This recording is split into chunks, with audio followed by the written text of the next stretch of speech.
Et action. La ménopause est une étape dans la vie d'une femme, tout comme la puberté, l'adolescence, la grossesse si on a une. Il s'agit en réalité d'une date d'anniversaire, c'est-à-dire que en médecine, on a décidé de qualifier la ménopause comme une année sans règles. Donc on peut aussi avoir une année sans règles sans être en ménopause.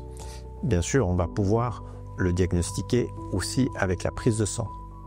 Dans la prise de sang, on notera des valeurs hormonales abaissées. Typiquement, ça va être la progestérone au début et l'œstrogène. On en parlera plus dans les chapitres plus loin. Il existe une phase qui est la préménopause, qui, typiquement dans une définition médicale, va apparaître aux alentours de 42-43 ans et va se poursuivre jusqu'à l'étape de la périménopause. À la préménopause, ça peut être simplement quelques petits symptômes, difficulté de dormir ou de temps en temps des cycles qui sont ratés ou parfois des petites bouffées de chaleur ou une réduction de la libido. Souvent, c'est des symptômes qui partent et qui reviennent. Ça dure sur plusieurs années.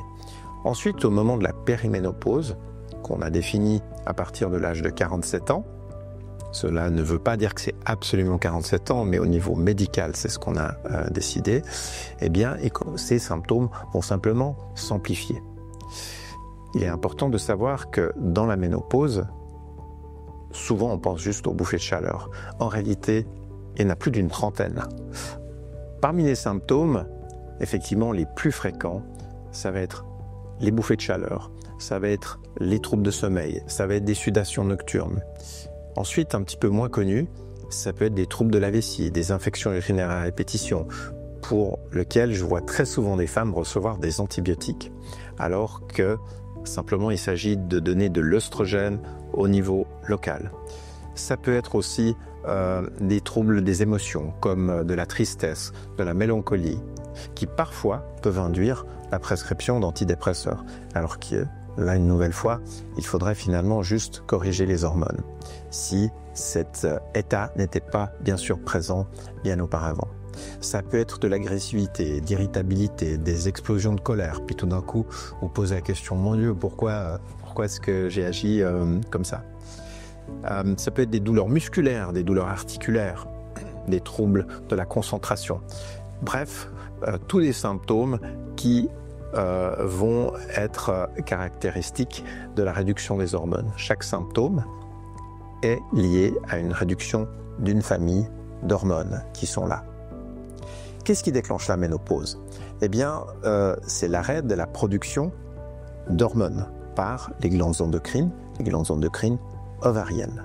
Donc généralement, c'est une descente progressive ou brutale. À quoi est-ce qu'elle est due ? Eh bien, on parle d'horloge biologique. Donc, c'est-à-dire qu'il y a une réserve, un temps de fabrication par les ovaires. Cependant, cet arrêt peut être précipité par plusieurs facteurs, soit des facteurs internes qu'on appelle, ou des facteurs externes. Par exemple, je vois très souvent depuis ces nombreuses années des femmes qui peuvent entrer subitement en ménopause avec un choc, un divorce, un deuil, un problème au niveau du travail. Et cette émotion va augmenter des pics d'hormones qu'on appelle le cortisol, j'en parlerai également un petit peu plus loin, et puis qui va littéralement déstabiliser. Donc ça m'est arrivé de voir de nombreuses fois des femmes partir en ménopause immédiatement suite à des chocs émotionnels. Ensuite, il y a des arrivées qui sont beaucoup plus progressives.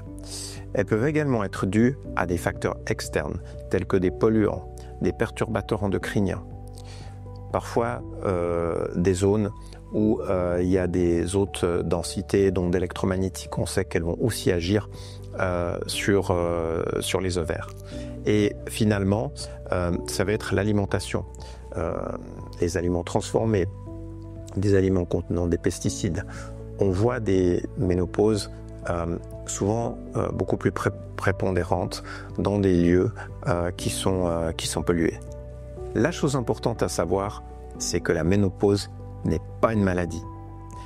C'est un parcours dans la vie que vous pouvez choisir d'accompagner de manière la plus naturelle pour pouvoir venir substituer cette différence. Peut-être vous êtes-vous dit assez souvent, je ne suis pas moi, je ne me reconnais pas. Effectivement, contrairement à l'homme qui va continuer à produire des hormones, il y a de l'andropause, mais elle est beaucoup moindre. Mais la femme, il y a un arrêt progressif ou brutal qui va entraîner ces symptômes. Donc effectivement, vous n'êtes plus exactement vous-même, vous êtes évolué, mais mon rôle, le rôle de toute l'équipe, c'est de vous accompagner avec douceur, de retrouver ce plaisir de vivre, de retrouver votre performance par la substitution de ces différentes hormones. On va voir les bénéfices de chaque hormone un petit peu plus loin et que vous vous retrouviez pleinement dans votre vie afin de pouvoir reprendre contrôle de cette dernière.